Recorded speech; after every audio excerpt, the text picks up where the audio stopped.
The camera guy's ready. Coach, whenever you're ready. Yeah, just, shout out to Tiger Nation and all the Clemson fans coming out tonight. It was a great crowd, and we didn't have much for them to cheer about early, but they stayed into it, and I appreciate them coming out and want to see them come out even more tomorrow. Let's set an attendance record tomorrow. Turning point in the game was Bakich McGovern coming in, bases loaded, no outs, and going strikeout, then web gem catch by Dom Listy. Cam's 4-out RBIs were huge, especially the insurance homer in the eighth. But we did what we needed to do and scored in a multitude of ways, whether it was Cam's double and homer, or safety squeeze, or two-strike hitting, or stealing bases, whatever we had to do. That's a very good team. They've got power, they can run, and we knew exactly that they were going to be we were going to have our hands full. We knew that, and it didn't disappoint in that regard, because it was a nip and tuck game there for a long time. So until we could separate in the eighth, that was a heck of a game. But great win. We're happy about it. We'll celebrate it tonight, but we know there's a lot of regional left, and we got another great game on deck with West Virginia tomorrow night. All right, let's start in the back here, and then we'll go to row 2 for a couple of questions. David of CUTigers.com. Coach, kind of a two-part Bakich McGovern question. The first part, did you feel like he comes in, bases loaded, nobody out, shuts him down? Did you feel like the offense then would kind of pick up a cue from that because of the energy of the crowd? And then number 2, he's now in NCAA tournament time, 7 in the third innings and 1 run over a couple of years, and over a couple of years, 16 2/3 in the postseason, 1 run. People on Twitter are now calling him McShovern. Do you kind of like that and agree with it? Do you like that? You like McShovern?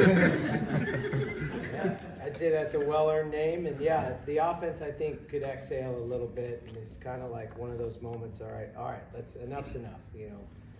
McGovern just, everyone recognized the moment in what he did. Because that was a huge strand of the bases loaded, the no outs, the run expectancy in that situation is over 2.2 runs, and for him to come in and get 2 big strikeouts right in the heart of their order against some dangerous hitters was certainly huge. So yeah, he earned the nickname McShovern there, and let's keep earning that one. He'll be I'm sure he'll get recovered and be available later at some point in this regional, but. Yeah, huge moment in the game, and it certainly helped the offense, helped the whole team. Turning point in the game for sure. All right, we'll go to row 3, and then row 2 up front here, and then back here, the next 3. Cam, Trevor Grove, CUTigers.com. You doubled your home run total in the last 2 games. Take us through the first at-bat, the 2-run double that you had, and then also the home run. And are you starting to feel like the power is coming back to where you were physically? We were struggling at first, but that's playoff baseball. After McGovern started throwing good, and the crowd started going crazy, we had to put up runs, and you just have to have the confidence and go out there every day and and compete. And I feel like me and the team, we just did that, and we got a great dub today. So. Do you feel like the pop's back in your bat, like the physicality is coming back to where it was before? Yeah, like I said, I think that the confidence is back too. So, yeah, for sure. All right, let's go right here to row 2. Darian Carter, the Ring News, or for Jacob. Coach Bakich was the first person to greet you after that 5th inning, gave you a high five. What did he tell you in that moment? Just how special was that for you? I don't remember better than say what I said. It was along the lines of "Let's go." He's always got our back. And it's not the first time he's been out there, first man out to greet us. After a big moment in the game. So it's awesome to know he's behind us. All right, let's go here, and then we're gonna go here, and then we're gonna go here. Facts and Childress, 105.5 The Roar. Cam, it feels like the big moment always finds you and you always answer the call. Talk us a little bit through what's going through your mind with these big moments. The crowd comes up, whether it be last year, throughout the course of the season. You're unfazed, you're cool, calm, and collected. How can you remain so composed in the big moment time after time? Yeah, when I come up the bat, I'm trying to help the team win. I love the big moments, and when that time comes and I want to shine in that moment, I'm just happy the people got on base for me, and I had the big moment for us to win the game. So. Let's go to row 3 and then back up here in front. Row 3 first. Coach, Dawson Smith from Gameflow Media Group. Earlier in the season, you talked about TP Wentworth and really wanting to give him more opportunities and letting him do what he does. At this point in the year, do you think you've seen and the coaching staff has seen what they wanted to see out of him in his freshman year and his development? Yeah, he's just he's a elite athlete. He's one of those true 3-sport high school athletes. Those guys don't exist as often as they used to, and he could have played mid-major Division I football as a quarterback. I mean, he's just a special athlete. So we knew we had a really good player on our hands, and it's the first year that he's specialized in one sport. And so, it was just one of those things. As the years went on, he's gotten better and better. And it was game 2 against Pittsburgh. JJ tweaked his arm and had to come out. Gaffney was catching, and he got in there and hit a couple of rockets. And then the next day, Gaffney had strained his hamstring, and so he stayed in there and had more quality at bats. And we've just left him in there, and he seems to be one of those guys that not only does he have a very bright future, but he's coming up with some big at bats against some really good pitching. I mean, think about who he faced and who he saw in the ACC tournament and the gauntlet of arms that we saw in that tournament, and then to come up and hit some balls hard tonight as well. That was awesome. So yeah, he's getting better, and he looks to be a mainstay in the lineup. We're going to go here and then in the second row and back to the third for the next 3.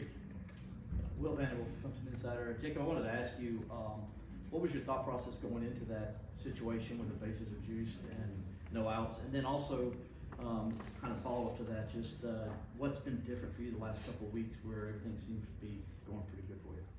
Yeah, the thought process, that's my roommate out there on the mound. He got into a little bit of a jam just to try and go out and minimize, to help the team to get out of it with as little as possible, to try and get the offense back out there. And they came around, and the offense did their thing, so just to minimize. And then the second part? What was the second part again? Just like what's been working for you the last few weeks? It's just, we all know it's go time. Everyone back us. We all know it's postseason baseball, so we just have to be that much more locked in as a team. I know the guys the guys in the field, they've got me, so it's just to try and go out and do what I do, and I know they're going to do what they do. Let's go to the second row and then the third, and then we are going to wrap it up with one final question. Does anyone here not have a question? Raise your hand. We'll go here. Okay, so we'll go here, here, and here. Cam, Ashton Mixon with the Clemson Insider. Playing postseason baseball at DKS every single year of your college career, how does that give you confidence knowing that you've been here before?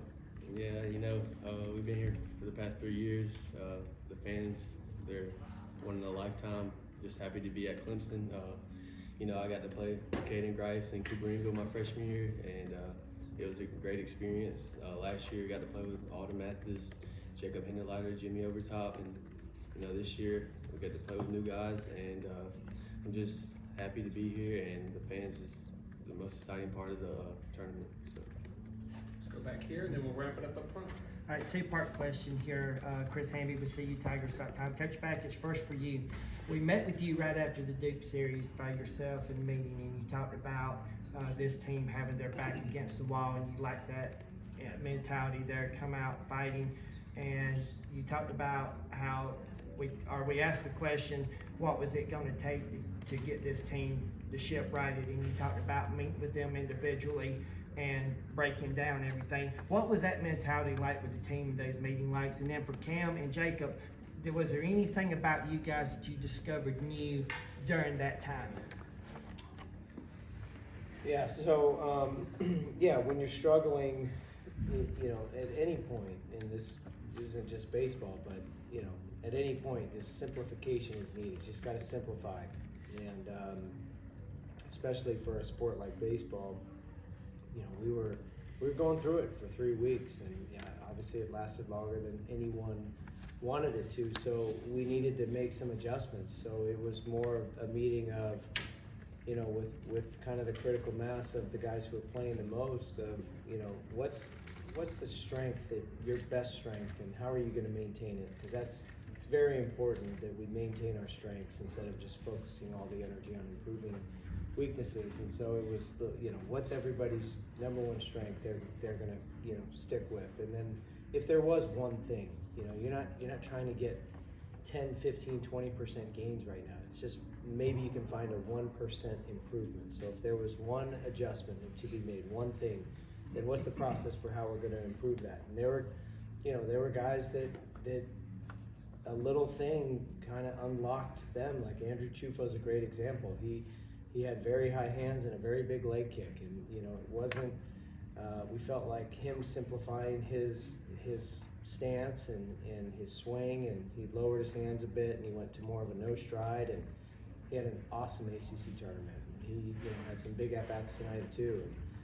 So it's stuff like that. And it didn't have to be mechanical. Some of it might be mindset or just whatever the case may be. Pitch usage for some guys, and so it was, everyone was different, but it was very important for us, even if it wasn't like we're discovering something new, just psychosomatic, knowing that that we're working on something, and gave them kind of a path to navigate. And for some of the guys, there wasn't an adjustment Cam needed to make. Cam had already was smelling the postseason, and this is the time where he's at his best and shines the brightest, and McGovern's using his McGovern's using his changeup more. So it's just could be just a bunch of little things, but added up, I think the credit goes to the players, because they're the ones who have to go play, and they're the one. We can give them recommendations as coaches, but they're the ones who found a way. And we had the defining moment at Pitt. Aiden Knock and Joe and Lucas go out and throw a no-hitter, and then game 2. We have our very best game of the year, top to bottom. We played as complete of a game as we had played all year in all 3 phases. And so it's just, once that happened, it was like, all right, we're good. And the guys can just exhale and play more mentally free and release whatever was holding them back. And so it looks like just a very confident team, and we've returned to form. It's not always perfect, as we saw tonight. The first 4 innings were tough, but we had a moment in the game, and that was McGovern coming in and doing what he did, and then we kind of settled in and looked more like us. All right, we'll finish things up right here in the front. Jason Priester, Clemson Insider for Cam. Sorry about that. Right before your double there in the 5th, after you took the first pitch, you had this like slide grin on your face, sneaky grin, almost like you knew you were fixing to do something big. Did you see something that pitch before to where you thought you were fixing to do something? No, I Just coincidence? yeah, it's coincident, but like y'all said, just shining in the big moment. I like to do that a lot, and if I had a grin, I don't remember. It looked like one of those slides. All right, thank you very much, Thanks, gentlemen, guys. and good luck tomorrow. Thanks, guys.